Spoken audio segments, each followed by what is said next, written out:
Hello, everyone. My name is Derek Lambert. I'm with Share Our Strength, and thank you for joining us for the second session of today's virtual Rural Child Hunger Summit. The name of this session is Racial Equity and Community Resilience in Food Systems, Policy, and Program Delivery, and we're thrilled to have you today. Just a few housekeeping notes for the Zoom platform we'll be using. All webinar slide decks and recordings will be shared with registered attendees at the end of the summit and posted on our Center for Best Practices website. Questions can be posed during the webinar in the Q&A box. As time allows, panelists and moderators will answer Q&As for each webinar. And if you need technical assistance, please let us know in the comment box. In addition to joining us for this session, we hope you'll stay with us for the rest of today for a selection of great content, and also engage with us on Twitter at #NoKidHungry using hashtag Rural Hunger. Before we get into today's conversation, we know what's top of mind for everyone, so I want to take a moment to share with you some of what No Kid Hungry has been working on in response to the coronavirus and school closures. We have a resource, FAQs on child nutrition, program options available during school closures related to the coronavirus that is continuously updated based on new program guidance and waivers issued from USDA. Our other resource shares promising strategies and tactics for meal service during school closures. I just got a note that I'm on. Let me swap that out. School closures that is continuously updated based on program guidance and waivers issued from USDA. Our other resource shares promising strategies and tactics for meal service during school closures based on what we're hearing from program operators around the country. You can find both of these resources with more on bestpractices.nokidhungry.org/coronavirus, which I'll be sending in the chat box in just a moment. I also want to share that we have grants available to support schools and public and private nonprofit organizations that are working to feed kids during school closures. If you're interested in applying, you can submit an inquiry. I'll send links to these resources and the grant inquiry form in the chat box in just a moment. For today's session, we're going to hear from a couple of folks who really are experts in this space, who have done research, who have done field research about the impacts of racial inequity, how that really is embedded into the structures in society that can perpetuate hunger, but not only hunger, but also poverty and other social injustices, such as access to employment and other opportunities. We're going to hear directly from these speakers as they share their work and key insights in this space. We'll then have moderated discussion to elaborate upon identified themes in some of the remarks that we'll hear, and then we'll hear from you. We'll take questions and comments submitted in the chat box and share them with our speakers today. We have a couple of really esteemed panelists. First, I'm excited to introduce Marlysa Gamblin, who will be our first speaker. Marlysa's expertise is providing research and analysis to end hunger and poverty among communities of color and women, with the intention of narrowing the racial and gender hunger and income divides. At Bread for the World Institute, Marlysa has designed the Racial Wealth Gap Learning Simulation, an interactive tool that helps people understand the connection between racial equity, hunger, income, and wealth. Marlysa also authored the first ever report that applied a racial equity lens to federal policy to end hunger and poverty. In this role, Marlysa also staffed on the Advisory Council on Faith-Based and Neighborhood Partnerships during the Obama administration, where she proposed key recommendations to the White House on race, justice, and poverty. Marlysa previously chaired the economic empowerment work for the NAACP DC branch, where she helped to build capacity in the Black business and residential community in DC. Marlysa holds her master's in public policy from the Harvard Kennedy School of Government. And we'll also hear from Dr. Monica White, who is an author and professor of environmental justice at the University of Wisconsin-Madison. I'll give a more complete introduction of her and of Dr. White and her work before she begins to speak. But at this time, I'd love to hand over to Marlysa Gamblin from Bread for the World Institute. Marlysa, thank you so much for joining us today. Thank you, Derek, for having me. I just want to go ahead and say thank you to everyone who's been super flexible during our new normal, if you will. Let's go ahead and just dive right in, because due to the restricted time, we have less time. So let's go ahead and dive right in with the next slide. So I really wanted to start off just kind of laying a foundation. I think many of us know at this point that people of color experience hunger in the US at higher rates than our white counterparts. And what we're looking at is a chart that shows this reality in 2007 when the economy was relatively okay, as well as in 2014 where we see the peak of the recession, right? Where African American and indigenous populations are generally about, you know, 3 to 4 times as likely as their white counterparts, even in economically good times, to experience food insecurity, and that obviously increases. So just at the basis, we understand that nationally, when we talk about hunger, it's important that we understand that there is that onset of the racial divide. If we go to the next slide, then what I really wanted to do was allow folks to, I think, sit with the truth of the fact that normally when we talk about hunger in rural settings, we're normally monolithicizing it to only include white households. And the fact of the matter is that we know that those same national trends that we saw just a slide earlier also apply in rural settings as well. So right now, and Derek, you can go ahead and hit for the next stuff, we see the 10 hungriest states are largely in the South. And then when we look at the 20 most hungriest states, then it fills in the rest of the southern states, and it starts to get in more of like the Midwest states, right? We know that rural settings lack transportation, right? They lack a lot of other resources, including healthcare supports, right? Access to hospitals, so on and so forth, and access to well-paying jobs. And that's a lot of what we're seeing. This, in addition to other barriers, of course, what we're seeing in terms of creating the conditions for the higher levels of hunger and poverty in rural settings.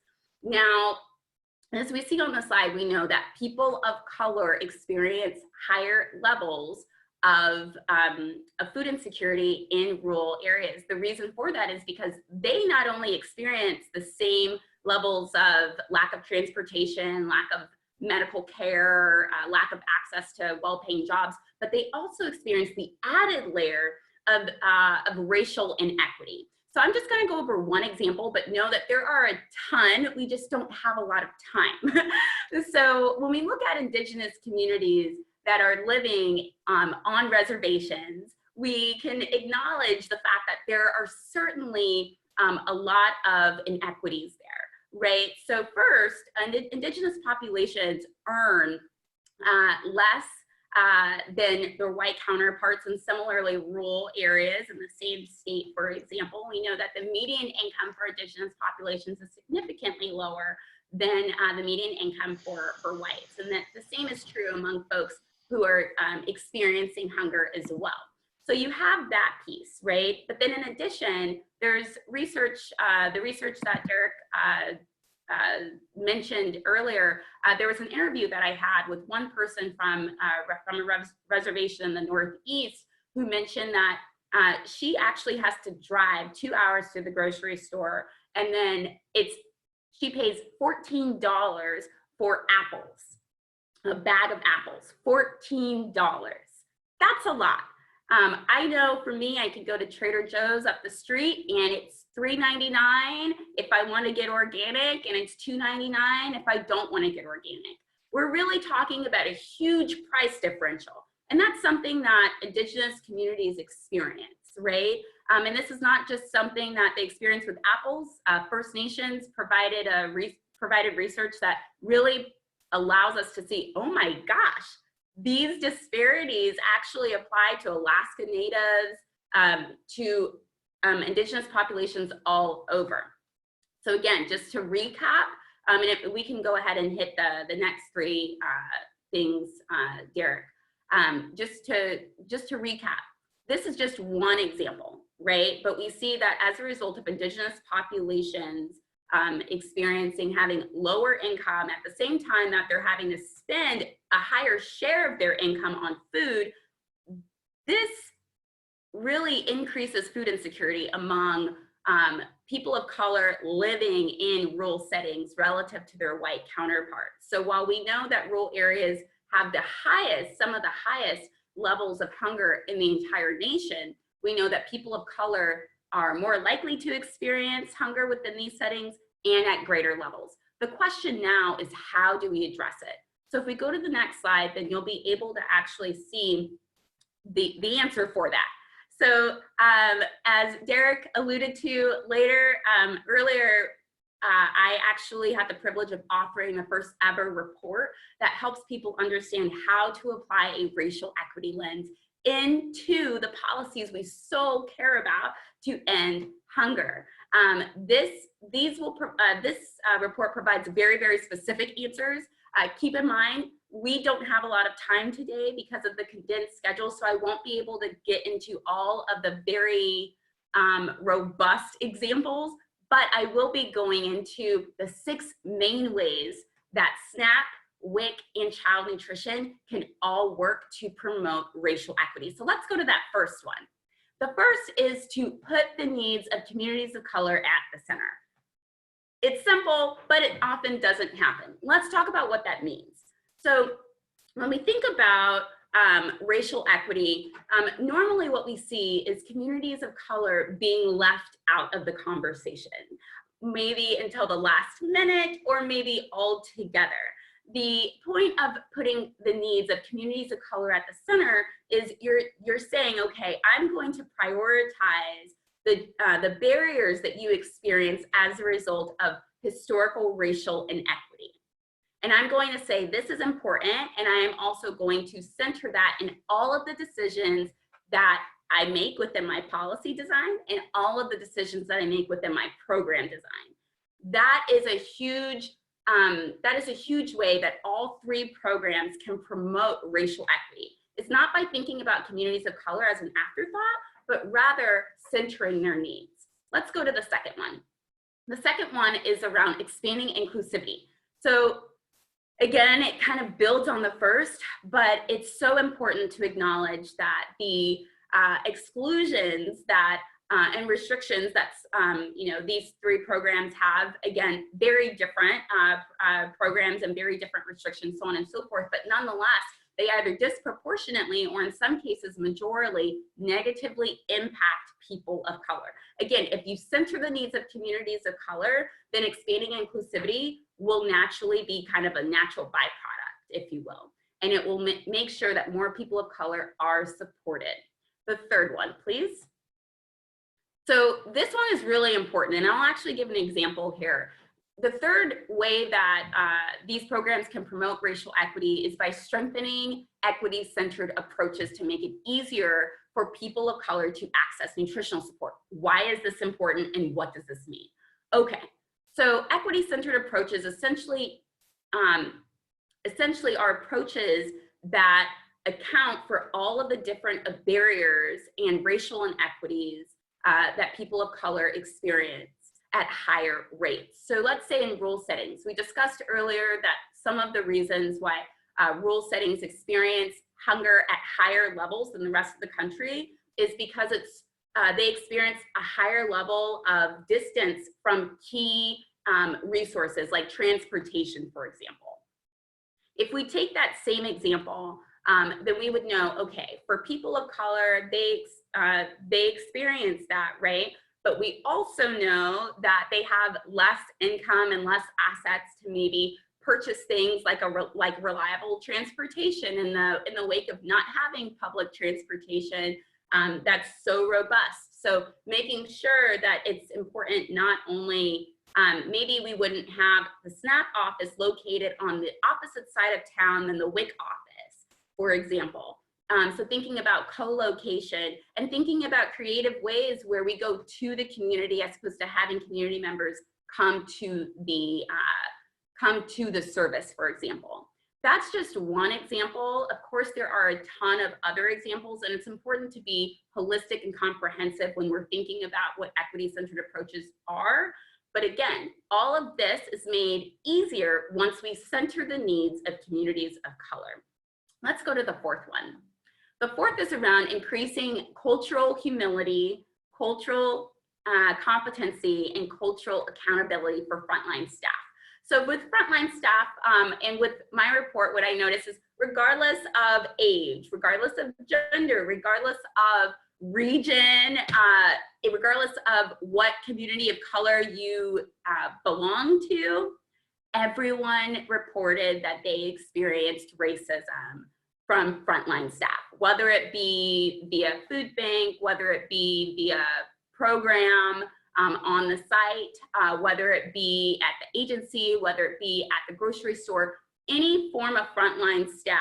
It was very apparent that everyone had experiences of racism in one way or another. There is a lack of accountability in all three programs that we have to take seriously. So that's one. The other piece is making sure that we have cultural humility, which is a term that two scholarly women of color actually designed to help explain the important posture of humility that people, particularly white colleagues, need to have when doing this work. Being culturally humble to the pre-existing power dynamics that exist as a result of structural racism, right? Maybe power dynamics that exist between you and your client, maybe power dynamics that exist between you and another colleague of color, or between all three at the same time, and being conscious of and being committed to actually kind of humbling oneself to learn about those power dynamics and to start undoing those power dynamics in your everyday behavior, as small as meetings to as large as policy design. So I kind of look at cultural humility as that one ingredient that is necessary to actually live into racial equity work. If you're not being humble, then it's easier to be offended, right? When you hear course correction or ways that you can improve your allyship or of prioritizing racial equity, being humble is so critically important to this work, and we can't take that lightly. The other piece is cultural competency, which is critical. And of course, training, so on and so forth, but we can't overplay trainings and make it seem like that's the only thing. We also need to restructure the racial representation of people who are serving communities to be racially representative. Right now, we know that a lot of the people who are serving low-income communities of color, who are experiencing food insecurity at higher rates, are majorly not from these communities. So that's critically important. And naturally, as we have more people who are from these communities who have lived experience with hunger, poverty, and racism all together, then there will be a higher level of sensitivity to cultural competency. There will be a higher level of sensitivity when it comes to not reproducing racism through stereotypes and so on and so forth for clients to experience, so on and so forth. So let's go to the fifth one.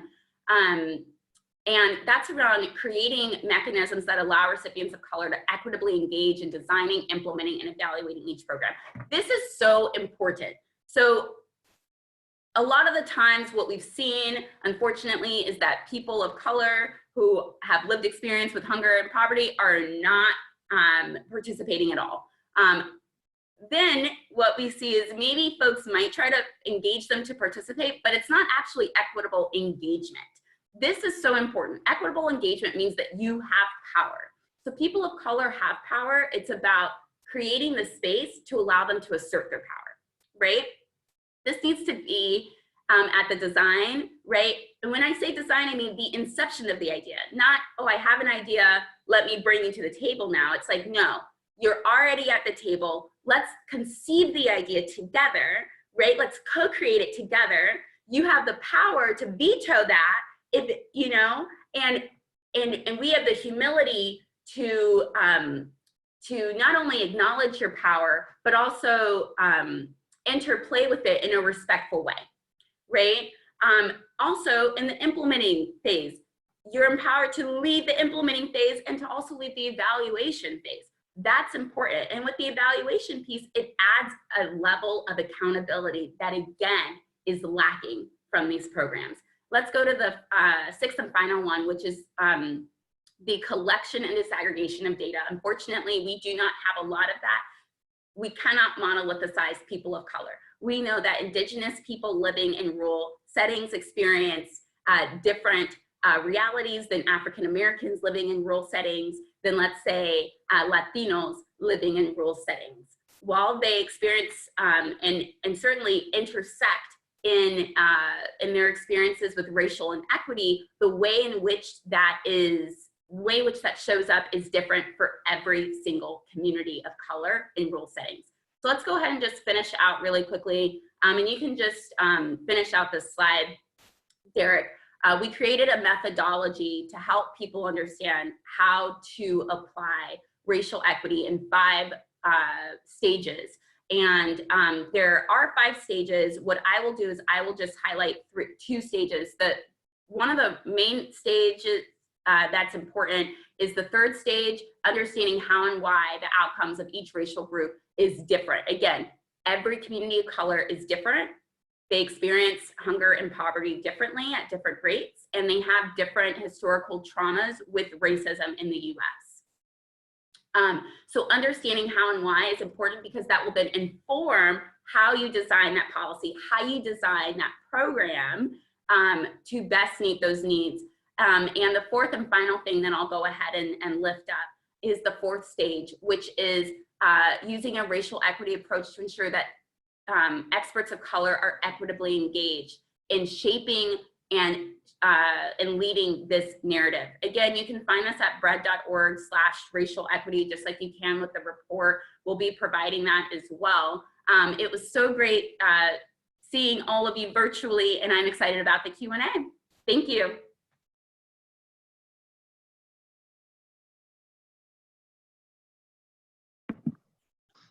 Thank you so much, Marlysa, and we just want to thank you so much for sharing all of the work that you've done. And I know we're going to have some time for questions later on. I've got a few as well that I'd like to jump right in with, but waiting on that, we'll come back to Marlysa in a moment, but I'd love to go ahead and move ahead and introduce our next speaker, Dr. Monica White, who again, we mentioned earlier, is the 2nd panelist on today's session.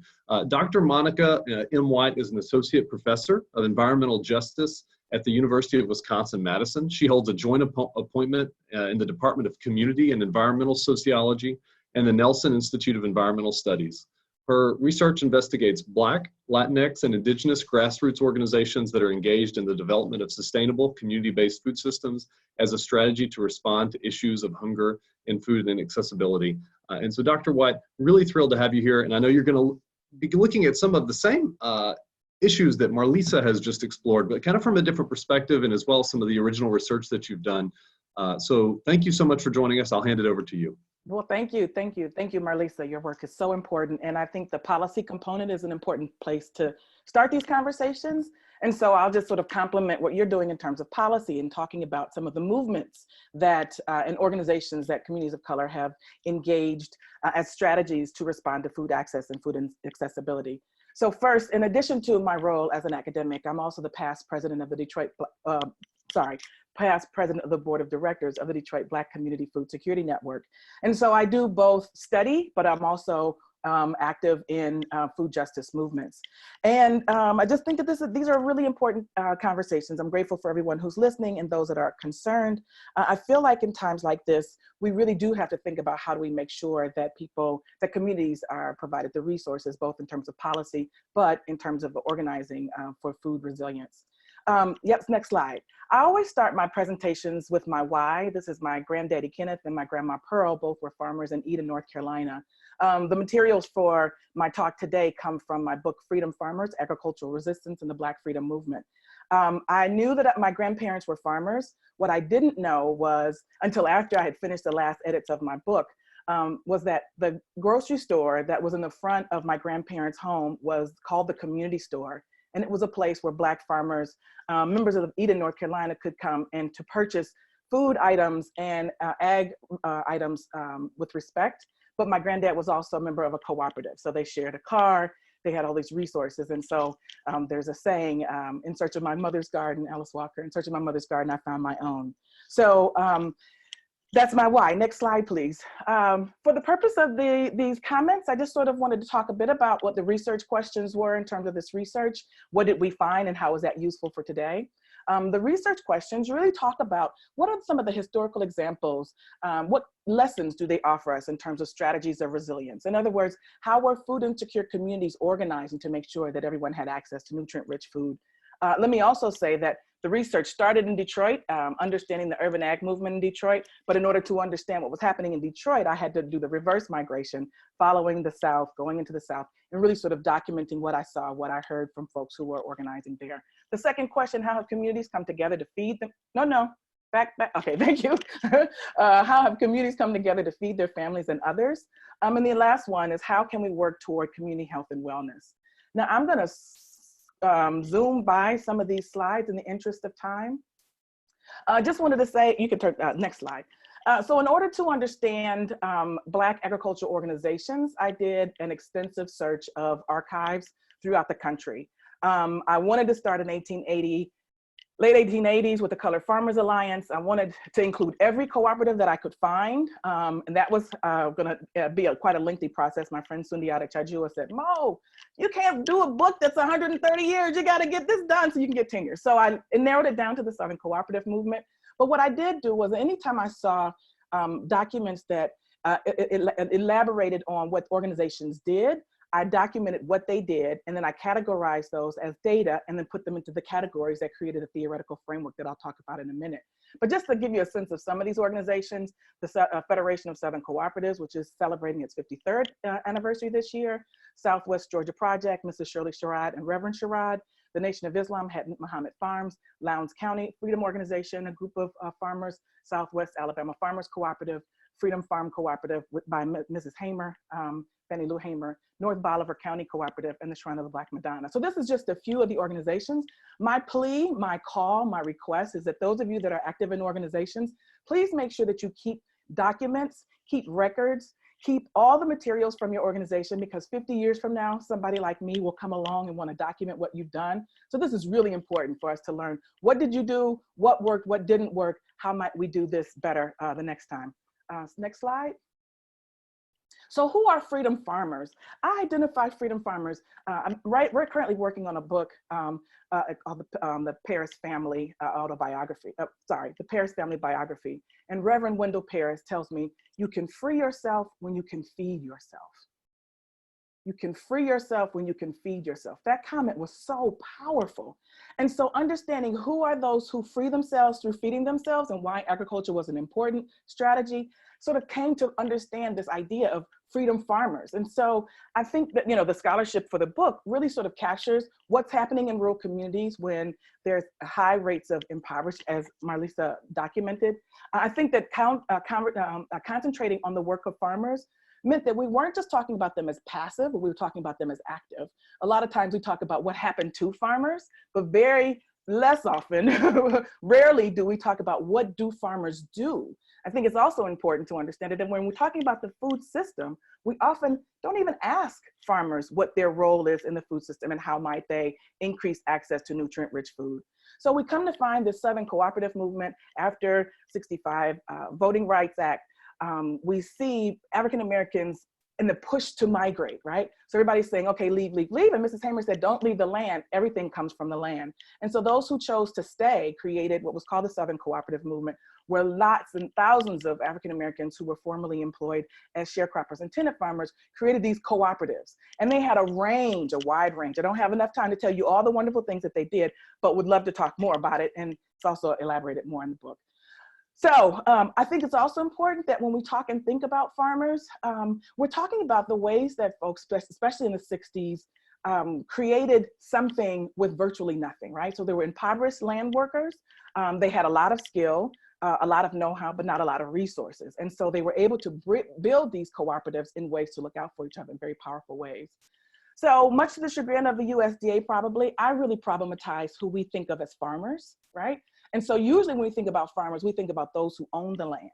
That's an economic relationship. That doesn't talk about those who work the land. That doesn't talk about those who, that doesn't include those who grow food for families, for communities in really important and significant ways. And so for me, thinking about who farmers are, I broaden that construct and I don't make it only in relation to economics, because I feel like those who grow the land deserve the respect of being titled farmers. And so this would include land workers. This includes a range of folks that we often ignore in this conversation. Next slide, please. What is agricultural resistance? What I mean by agricultural resistance, talking and thinking about food production and the development of these community-based food systems as an opportunity to transform our food options, our neighborhoods, and our lives. And so it's not just, wow, this is a great tomato. It is, this is a great tomato, and being able to control production and feed my family nutrient-rich foods is a strategy and is speaking out against the supply chain or the food system that fails to acknowledge our needs and our desires. And the second part is, we're looking and thinking about the ways that communities use food production as a strategy of community self-determination, community self-reliance, and as a way to build. Now, I did add community to the self-determination because I think it's one thing to be self-determined, but I don't think that really captures what we see happening when communities come together in a cooperative or create a community garden, a growing space, or transform those spaces in really important ways. So many of, next slide please, many of the organizations that we looked at, I call them collectives and cooperatives. Not all were cooperatives, did not follow the Rothschild, right? But they were organized in particular ways. One, what is a cooperative? We know cooperatives to be jointly owned, democratically controlled. We place people over profit. We share social, cultural, and economic aspirations, and these cooperatives promote peace and democracy. This comes from World Food Day data. So after I analyzed all the data, looked at all the activities of all the organizations that I could find, even though I concentrated in my book on just a few, I still wanted to use these experiences to document and to explain what I think happens when various organizations, as a sort of a framework, right? A theory is only an explanation.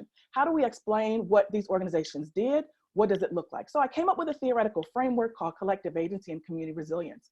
Often when we talk about agency, we look at it from a psychological construct, but what happens when a whole community comes together to demand change for the ways that food is dispersed or distributed amongst a space? Often we talk and think about resilience. Even in this current political moment, we're hearing these stories of these great people who do important things in impossible odds.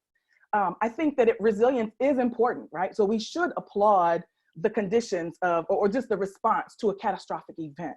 But to do so without pushing against the kinds of criteria that make certain communities more vulnerable is an irresponsible analysis and assessment of resilience. In other words, we cannot just applaud the person who, if I've had a flood, comes next door and helps me salvage what have you, without actually looking at the floodplain and the fact that some people live in floodplains, right? So we have to do the structural analysis to push back against this construct. And so this theoretical framework then lends itself to understanding three different strategies. One, commons as praxis. Two, prefigurative politics. And the third, economic autonomy and independence. Next slide, please. What is commons as praxis? Commons as praxis is really sort of how do we use those things that we share and make sure that we have shared decisions about how they will be used, right? So these organizations came together and they said, okay, well, we've got these resources. How do we make decisions about those resources? Should we let one person decide, or should we all as an organization make those decisions? And so we see education as a part of commons as practice, making sure that people have access to knowledge production, knowledge engagement. Thank you. Agricultural knowledge and adult knowledge. How do we make decisions about land use? And I'm thinking specifically about soil. How do we make decisions about water? We know that what you put in the water, it just doesn't impact you, it impacts all of us. And so how do we make shared decisions about that? Issues of seeds, how do we make sure that everyone has access to seeds? And how do we make decisions about housing? So these were the categories, this is the strategy, and these are the ways that people enacted, these organizations enacted these strategies. Next slide, please.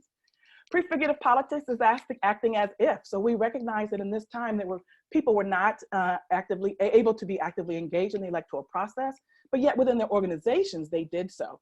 And so they either encouraged participation in formal politics and demonstrated what that looked like in their organizations. So these organizations have political education, voter registration, consensus on decisions, and alternative organizational structures and political parties. Next slide, please. The last one is economic independence and autonomy. And each of these organizations found a way to make sense of how to use these resources. In other words, so they wouldn't just value a dollar for a dollar. What they often did was they figured an hour's worth of labor is worth an hour's worth of labor. I don't care if you're a dentist and I'm a janitor, we all matter. And so thinking about bartering as one of those strategies, thinking about alternative economies, Detroit, D-Town Farm, we have D-Town dollars where you can exchange your sweat equity for money, D-Town dollars, and then so you work and then you receive the coupons, and you can exchange that for nutrient-rich foods. But also what I think is important is that it's regenerative. So a lot of times we see resources that are extractive. you have a grocery store, you put your money in, you go in, you buy something, and those monies are extracted from the community. But the way these organizations function was really more regenerative. So the money that went into D-Town then goes to support several other entities, and it regenerates within a community. And the last I'll say is, instead of thinking about economics as an individual competitive sort of frame, we think about it in terms of cooperative and collective. How do we share? How do we grow? And how do we care for one another? The last thing I'll say in the last slide is that in doing this research and finding the ways that organizations were demonstrating collective agency and community resilience, there are lots of indicators of resilient communities, right? And so for those who are interested in nutrient-rich foods, they're also interested in land. Those that are interested in land are also asking questions about education. Education then lends itself to employment, safety and security, transportation justice, housing justice, and of course, we have to talk about healthcare. And so food just begins that conversation and allows us to sort of think about, okay, so here's an entry point, but yet once we think about food, we can actually build and help develop, or these organizations do, build more resilient communities. And on that note, last slide, this is my contact information, and I appreciate your time. Thank you. Thank you so much, Dr. White. And it's hard to believe how much information you packed into just about 10 minutes. And I know folks are going to have questions, and I just encourage, yeah, you did a great job. I just encourage folks to go ahead and write in their questions into the question box, and we'll get to those. Monica, I'm going to stick with you for a minute. I've got a question for you, just building on some of the things that you shared. You know, it's incredible how you said you began this work in the urban farming movement, but really you had to look back to some of the rural examples from the past, from the mid 20th century. What do you think are some of the lessons, looking across the different periods of time, the different places that you've spent time and you've studied? What lessons can we in today's society, the here and the now, what lessons can we learn from examining the strategies that communities have used to feed themselves? Thank you. And I think this will really sort of support, this piggybacks on Marlysa's comments, that we often mute the voices of those that are food insecure. And so when we mute the voices, when we do that, we make some assumptions, and in making those assumptions, we're often disappointed that the strategies are not embraced, that we get lots of money and they end up being failed projects. They're not rooted in community, so community members don't see themselves reflected in the goals, the ambitions, and what have you. So I think that the lessons that these organizations offer us is privileging the voices of those that are food insecure, and from them come, I think, solutions that are more structurally sound. But additionally, I think what we tend to do, and I talk to my research students all the time, we tend to approach questions from a deficit model. In other words, we come into a home and we say, well, this is wrong, and this is wrong, and this is wrong. And that's sort of how we're taught to, methodologically in grad school, we're sort of taught, what is the statement of the problem? But when you ask for some solutions, I think you have a different question. And so for me, it isn't to approach communities by asking, what are the problems, but what are the assets? Every community has assets upon which it can build, and understanding what those assets are really gives us a different way to root our strategies in existing entities that allow us to be successful. So just a few quick examples. Lots of people think, oh, this community gardening thing is new, these mobile markets are new, these commercial processing and preparation things are new. Mrs. Hamer was doing this in the late 60s and early 70s, right? So Freedom Farm, as an example, had commercial kitchens, community gardens. They were doing food preservation and food preparation, cooperative purchases. They had a tool bank, various kinds of. So the thing is, to me, that we can learn lessons by looking at what other entities have done, but also by elevating and privileging the voices of those we often mute until it's time for it to come for it to be to our advantage. And I think we do much a disservice to those communities. Thank you, Thank you, Dr. White. And I know some of what you said at the beginning is that, thinking about how we engage with communities really, or fail to engage, can explain why some of these programs can fall flat. And so turning back to you, Marlysa, how might we think differently about policy development itself to advance racial equity? That's a good question. So I would refer people, I know this was in the chat, to go back to the methodology. Again, it provides 5 stages, and within each stage, it provides very concrete questions that you should be asking yourself as you're creating a policy, as you're designing a program, as you're doing your own research, any of those things.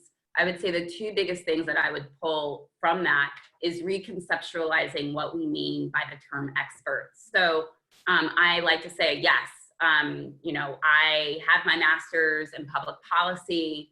I studied scholarship of African American studies.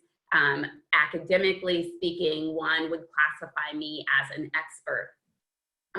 The fact is that I'm really no more of an expert than, let's say, my mom, who has a very intimate understanding of what it means to be in the intersection of socioeconomic, racial, and gender inequity, right?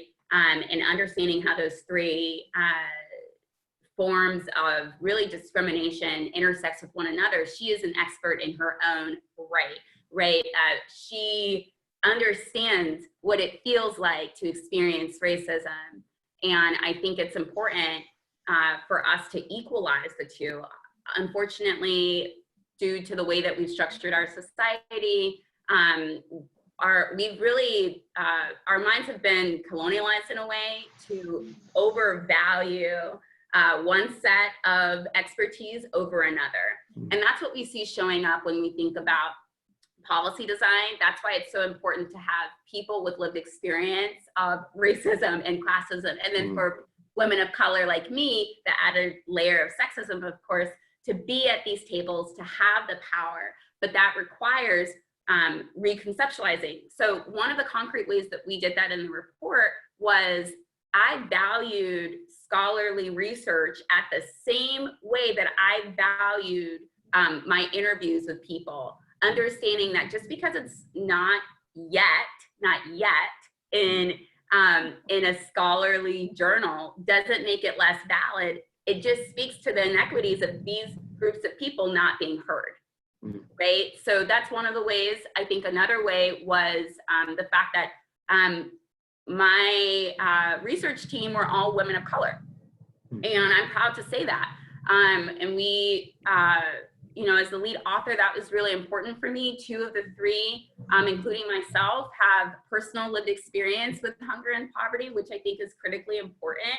So I helped to shape and lead the conversation. And another thing that I did, and another thing that I think is important for the methodology, that you'll see in the methodology, is equitably engaging people of color with lived experience. So the recommendations in this report, they received approval from people with lived experience, even though I myself already have lived experience, mind you, right? Because I'm walking the walk, right? They had shared veto power. Right? And I think that's important. And I made sure to check in with them before the recommendations, right? During the recommendations, and after the recommendations, right? So I think that's really important. I would definitely recommend that people go to fred.org/racial equity to look in more detail at both the report and the methodology. That's great. And thank you for calling out the report earlier in your remarks as well, Marlysa. I'd like to hear from, I'll come back to you, Marlysa, but I also want to hear from you, Dr. White, on this next question is, you know, following up on what you were just sharing, Marlysa, you know, looking beyond the programs themselves, but also thinking about in our relationships, in our communities, in our society, which includes, but it's not limited to federal programs. How do we get to a point where we're no longer exploiting those with lived experience? Love to hear from you, Marlysa, and then Dr. White as well. Sure. I love Marlysa's. Oh, I'm sorry. You go. Please go. Sorry. No. Oh, he didn't say you first. It's okay, Dr. White. Go for it, Dr. White. All right. So I love Marlysa, like, has mapped it out, laid it out. I think that I just have two quick things that I'm sure I don't have to say for this audience, but in case I need to, there are two things we should stop doing. One, we should stop saying brain picking. That is so problematic, and so it's often offensive, because what it often means is, I want, in exchange for, right, my time, I want your brilliance. And so that brain picking is code for exploitation. In other words, someone is being paid for a job and they're asking for information. It's just often couched in very problematic terms, and there's lots of very well spoken descriptions, right, explanations of what this looks like in the universe. So no more brain picking. And I think the other thing that really bugs me is when you say someone is a voice for the voiceless, right? I think approaching communities and not looking to do brain picking or to come in with a solution already fixed for that particular community, we often also have to pay attention to the ways that we mute. So it's not that communities were voiceless. The people in Flint were not voiceless. They were yelling, they were screaming, they were protesting, and we didn't hear, we were deaf. So assuming the responsibility, understanding that we were ignoring their voices, then exacerbated, led to the problem, and allowed us to ignore until certain voices became a part of this conversation. So I think that point of no longer exploiting people means several things. One, I think it means anti-racist work for all of us to unlearn the things that we've learned, to recognize that people are not sitting here waiting to give their brilliance freely, but want to do so in exchange, right? And the last thing is understanding that all communities have voices, that no one is voiceless, it's just that we're deaf. That's great, thank you. And I can really quickly just say, because I know that we only have about 15 more minutes, and I know we want to probably get to other questions, is first of all, I second everything that Dr. White said. So I completely co-sign that. In addition, I think it's really around people in this space having the humility to step back and create the space in a very intentional way for experts of color, both with lived experience as well as academic experience. They're both equalized, remember, to assert their power. I think for me, one of those other problematic terms is to empower communities of color. It's like, well, we already have power. It's just a matter of whether it's acknowledged in a white construct and whether or not it's respected. And I think it's certainly super important, as we talked about in some of our previous calls, for folks to kind of pass the mic, if you will, and for their work to be honored. So something that I did in my report was essentially acknowledge the power that I have, right? Even though I am, again, I'm a person of color, so on and so forth. I acknowledge the power that I have. And it's really about, well, how can we at Bread for the World Institute, national organization, walk alongside people of color who are already doing this work and just lift it up in a way where it gets attention, because we do have that following, right? Where it gets attention and we give them credit for credit that's due because it's their idea, not ours, right? So that's another way that we can stop the exploitation, is essentially, oh, we heard this good idea, now I'm gonna take it. It's like, no, you kind of need permission. You probably should consider co-creating and having shared power. And you should also think about stepping aside, maybe stepping some of your ideas aside so you can kind of amplify some of the good work that's already been done. Right. That's great. Thank you so much for that. You're right, Marlysa. We do have a lot of questions that have come in. And so I know we have another kind of wrap-up question. I'd love to hear from you at the very end, maybe with some closing remarks. But if you don't mind, we'll go ahead and pivot to an audience Q&A. And this is a question that came in. Dr. White, I think it's probably geared primarily toward you. It's a good one. What are ways to engage farmers given their work schedules, which may not reflect the work schedules or the planning, the timeline for some of these kind of planning meetings and design implementation meetings that I know that we've talked about when we are designing, developing, and implementing policies? My recommendation is to go where the organizations of farmers, right? So there are entities all across the country that are organizing farmers, especially underserved farmers.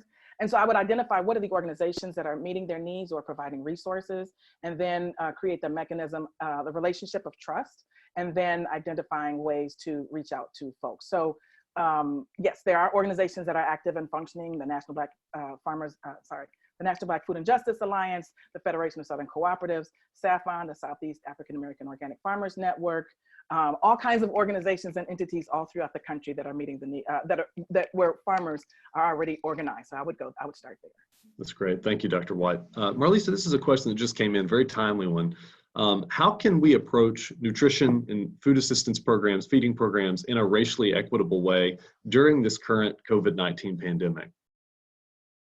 Wow, that's a loaded question. So that's a lot. So first of all, this report has very, very specific ways that we can apply a racial equity lens to policies and to programs. A lot of it has to do with the decision making. I mean, the processes around decisions, you'd be surprised, but if you deal with that head on, then a lot of other things the byproduct of that will be racially equitable. So if you think about, okay, we're designing a program, how should the program look? You know, okay, well, look around the table. Who is present, right? Don't make a decision until it's racially representative. So invite people either in or go to people, right? It's probably better to go to people and make it a space where it's something that they can relate to, that they already feel empowered in, as opposed to coming into a space that might not necessarily be as friendly to them, regardless of how your posture is, just because of the racial dynamics. Remember, we talked about historical trauma, so on and so forth. So thinking through who's at the table and then asking folks, okay, well, what are your thoughts?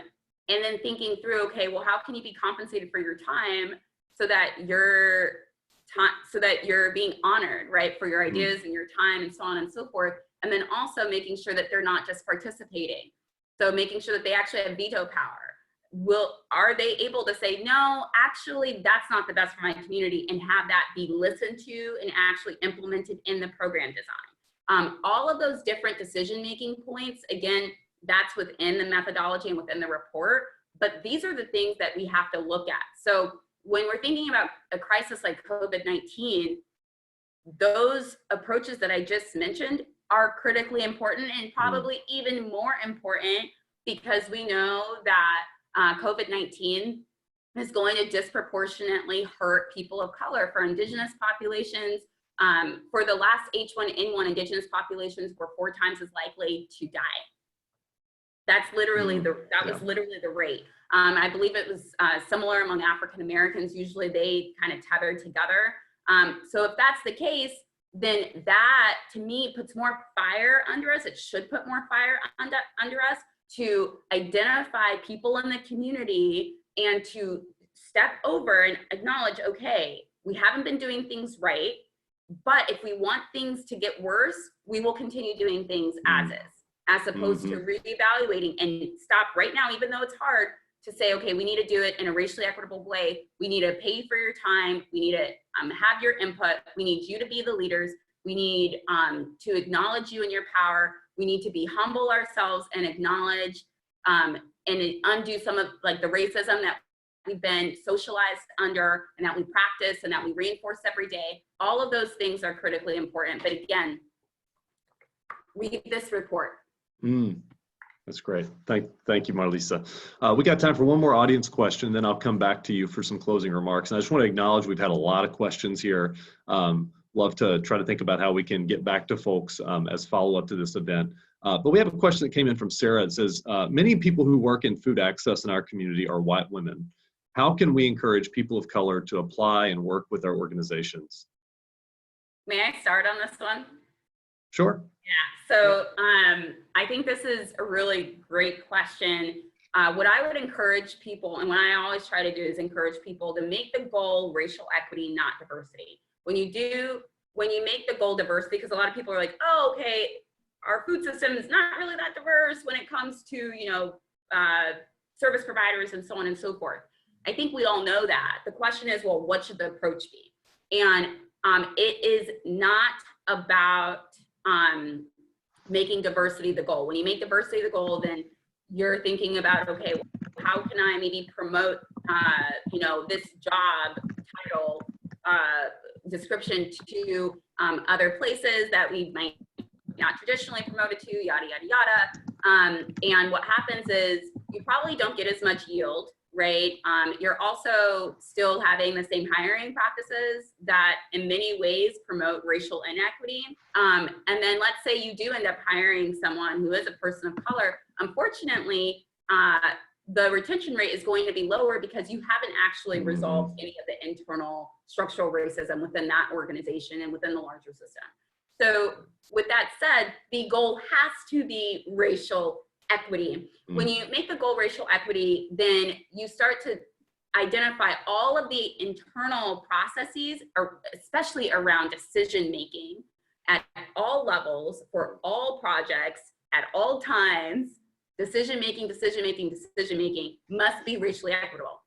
So you start to look at all the internal processes, one of which, not the only, is hiring. When you make racial equity the priority around all the other internal processes in addition to hiring, then you start to investigate, okay, well, why is it that we're saying that this person needs a college degree? What have we been socialized to believe a college degree represents? When we make racial equity the center, then we start to interrogate, well, why is it that I value this type of experience versus this type of experience? Why isn't it that I'm making lived experience of racism, sexism, and classism, all three together, and prioritizing the racism piece, because that often gets kind of put to the back burner. Why am I not prioritizing lived experience with that? Right. You know, Great. Yeah. That's huge. And then just thinking also about the racial wealth divide and the fact that it's a privilege to be able to work in nonprofits that don't pay as much. So making sure that you're changing your salary to account for that if we're really being serious about the work. And of course, the internal cultural dynamics, making sure that that changes to a culture of racial inclusiveness and racial equity as well, so that you increase the level of retention once people of color come on board. That's great. Thank you, Dr. White. I'd love to get your thoughts on this, and maybe also if you can segue into a kind of a closing remark, just about what do you see as what is it going to take as a society for us to get to a place where we can, eliminate the need for some of these assistance programs, eliminate the need for emergency providers and the provision of services, because we do achieve that community resilience that you talk about in your work. I know it's a big question. If you can, I can give you, 60 seconds, 90 seconds. I know you're going to refer back to the work you've already done. I'll hand that to you. And then Marlysa, if you can give any closing thoughts as well, then we'll wrap up today's webinar. Okay. So really quickly, I think I can't add anything to what Marlysa said. I think that's really spot on, equity-based models. I think it's equity and not charity. And also, I think it's important for us to think about who we serve and who we are as those who serve. So that means, just to me, it requires us to really do a deep dive and a deep analysis into what is the overall goal, and how do we sort of create the space so that we recognize the importance of self-provisioning as political, having access to nutrient-rich resources, and what have you. So yes, equity, not charity. Yeah, and for me, I would also echo the importance of shifting from charity models to justice-oriented models. And I really do think that at the core, if we're really serious about making sure that programs like the programs we're talking about today are no longer necessary, if you will, we really have to get to a place where in all of our programs, all of our policies inside and outside of the food system address the three main root causes of hunger around classism as a result of exploitative capitalism, sexism, and racism. We have to be serious about doing that, making sure that all three of those isms are taken seriously and are centered when it comes to all of the kind of sub-root causes of hunger, like mass incarceration, immigration, joblessness, transportation, healthcare, housing, so on and so forth, that all of those isms are centered, especially racism, because again, as I mentioned before, that's the first to be nixed because it's the hardest to deal with. Thank you both so much, Marlysa and Dr. White. We've really covered so much ground, and I know we had so much engagement from our attendees. So I just want to thank you for joining us today, and for those who are on the call for your active engagement. We're going to head straight into our next webinar, which is going to be at 12:15 p.m. right now, with our next session, The Power of Native Youth, Creating Solutions to End Hunger, to address hunger issues, and also addressing COVID-19. There's a link in the Zoom webinar chat. If you've registered, you'll have a link already live, but also if you're in the Zoom chat, you can scroll right up and there's a link to join that. You can also navigate, once you've joined, the webinar will begin at 12:15 p.m. Eastern. future. So again, I just want to thank Marlysa again, Dr. White. Thank you again for your dedication to this work. Thank you for taking time to share what you've learned. And I want to thank our attendees for joining this session, and we hope you'll just jump right into the next one with the power of Native youth. Thanks, everyone. Have a good day. Thank you. Bye. Bye.